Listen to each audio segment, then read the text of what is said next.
Liebe Gäste, herzlich willkommen zur... Dear guests, welcome to the Audi digital sneak preview for the RS3. Now we are delighted to present you with the latest generation of our compact athlete in the compact model of the A3. This is the second generation of the RS3 Saloon and the third generation of the RS3 Sportback. They are the entry into the world of the RS models, and of course they connect with the success of the preceding generation. How? Well, with a new level of drive dynamics and top performance. When it comes to acceleration and top speed, the RS3 offers best ratings in its segment. And also in lateral dynamics, it is on a complete new level. Thanks to the torque splitter, which can fully variable distribute torque on the rear axle, and for the first time comes to deployment in an Audi model. Now, in interplay with the semi-slick tires and the RS3 specific drive modes, it really increases performance immensely. Our driver expert, Mike Diesner, will take you along on a trip at the limit and will talk you through the torque splitter and the effects on the RS3 drive modes. Hi, my name's Mike Diesner, and today I'd like to show you the two new modes in our RS3 prototype, RS Performance and RS Torque Rear.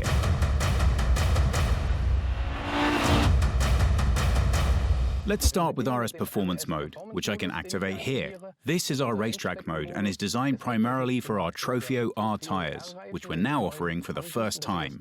But today, we're using our series tyres, P0, to show that all of our customers can have the full driving experience even with standard tyres. Let's begin with the launch control start with our new launch control traffic light, with its red, yellow and green. Then you see the shift light, meaning we have full boost pressure and we're ready to go.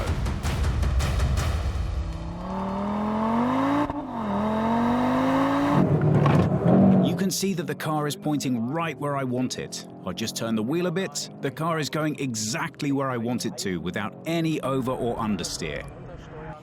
Now we're coming up to some S-curves in the road, and you'll see that the vehicle really is not understeering at all. And now I have a choice. I can steer the vehicle in exactly the direction I want using either the steering wheel or the gas pedal.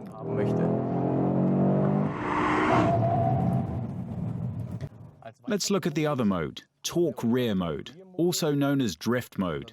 This allows us to deliver 1,750 Newton meters to the left or right rear wheel. To demonstrate this, let's go for a spin.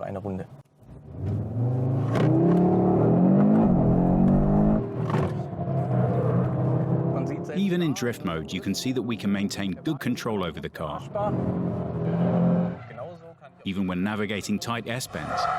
I can oversteer the car on every bend if I want to. Let's turn left here to create some additional drift and to demonstrate once again just what this car is capable of.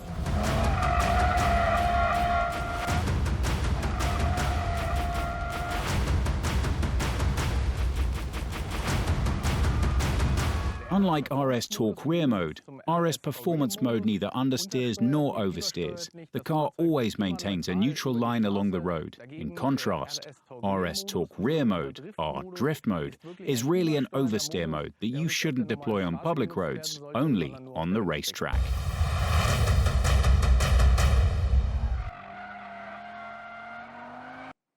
Hello, Mike. Hello, Mike. Hello, Julia. We just saw you there, really racing the car in the clip, and now welcome here in the studio. Now, Mike, we saw in that clip how you as a driver can go through the different RS Performance mode and RS Torque Rear mode. The RS Performance mode, of course, offers a number of different settings. Can you tell us a little more about that? Sure, I'm glad to do so. The RS Performance mode, conceptually made for the racetrack, but can also be driven on a normal road, has of course different settings for the steering. We can choose between the three different modes for the steering, and if you have the DCC, the adaptive chassis, you can switch between comfortable and sporty. This is of course made for the situation if you go on, shall we say, a track with poor road conditions like the Nürburgring, you would rather go for comfortable, but on a Grand Prix track like Hockenheim Ring, you would pick the sporty setting. Now, you said earlier, you can have 1,750 Newton-meters of torque to go to one wheel at the rear axle. That is a rough outline how this works, but you've got an exhibit here with you of the torque splitter where you can talk us through the various components and the workings. So tell us, how are they interplaying with one another? So here at the front, you have the carbon shaft. This is the front end of the car. And here we would have had the Haldex clutch. But this is omitted in the new model, which means the force from the carbon shaft goes straight to the crown wheels. And on the left and the right, we have a clutch. These clutches here then have the drive shafts connected to the left and right wheel. But this is, if I can show you once more in the animation, how it really works. You see it nicely here. What we need? Well, we need an engine, we need a transmission, we need the front axle diff, and of course we need the torque splitter at the rear axle. All of this is managed and controlled by a host of different control units. We'll start here with the wheel sensors and the steering angle sensor that all feed their data to the ESC, and then through the ESC transport that data to the rear axle. The engine ECU, the transmission ECU, sends all the data to the rear ECU that you see here. These two control units are positioned to the left and right, interconnected, as you see here, by that red connecting line, so that they can communicate with one another. But here, you see once more, how is torque really distributed? From the cargo shaft, from the front, you have the torque going to the rear, to both clutches, and they then, of course, forward that torque to the two drive shafts. But if you go into a corner, and the rear right-hand wheel here would close the clutch and put extra torque to the wheel. You see this here in a second animation in more due detail.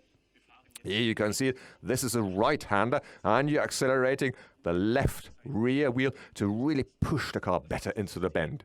The whole system is not only used to make the car more agile, now we can even make it more stable. As you see here, on a wet surface, we're stabilizing the car by having the exterior wheel torque removed and given to the inside wheel.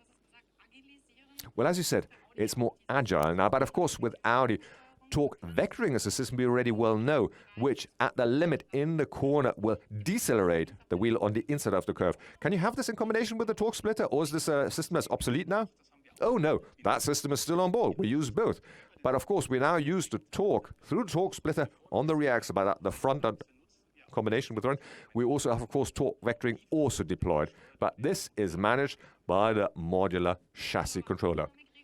The modular chassis controller is something we also have in the A3 that was introduced last year. And of course, this is responsible for the lateral dynamic components. How is that interplaying with the torque splitter then? Well, as you just said, we know the modular drive dynamic controller from the basic model. Here simply rounded out by the torque splitter, which means we take our chassis, our adaptive chassis DCC, connect that with a brake, and that is our torque vectoring controller and the torque splitter. And that then simply gives even better lateral dynamics. Well, thanks, Mike, for that technical deep dive. Explanation and the drive in the RS3 prototypes have shown you what customers can expect from this car.